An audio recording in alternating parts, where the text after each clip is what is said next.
পরিমাণ বেশি ফিরে যাচ্ছে রে নাই, তুই জানিস না যেটা সোহাগ কিছু একটা কিছু বলবি না।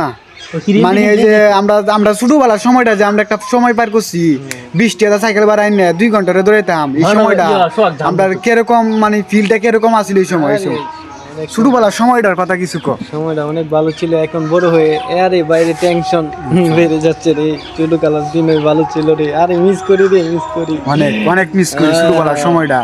হ্যাঁ, বৃষ্টি হলে যেতাম বাজার গিয়ে সাইকেল লইতাম ভাড়া। হ্যাঁ, কি সময় আসিন এই আর বাড়ির গাছের বড়ি পাড়ি আলতাম, এর বাড়ির গাছের এই আম পাড়ে লইতাম, আইনে ভর্তা বানায় খাইতাম। হ্যাঁ, কি একটা সময় গেছে।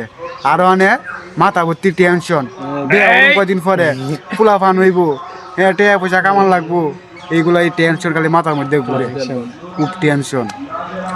আর এখন ইদানিং মানুষ দেখতেছি যে খুব মানে গাজার প্রতি আসক্ত হয়ে যেতেছে। এটার কারণ কি? চেকা খাইলি কি মানুষ এরকম হয়ে যায় নাকি? নাকি চেকা ছাড়াও মানুষ এই লাইনে যা, নাকি শুধু চেকা খাওয়ার পর এই লাইনে যা? এটা ঈদের অনুভূতিটা একটু আপনার কাছ থেকে শুনতে যেতেছি ভাই।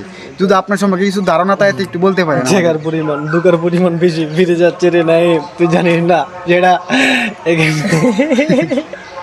মানে মানুষ ধোকার কারণে এই লাইনে চলে যা।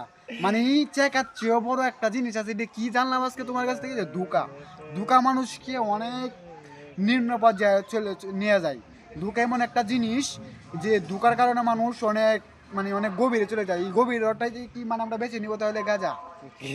গাঁজা, আচ্ছা গাঁজার না একটা গান আছে, এটা কি আপনি জানেন ভাই? তুলি যা গাঁজার নৌকা পাত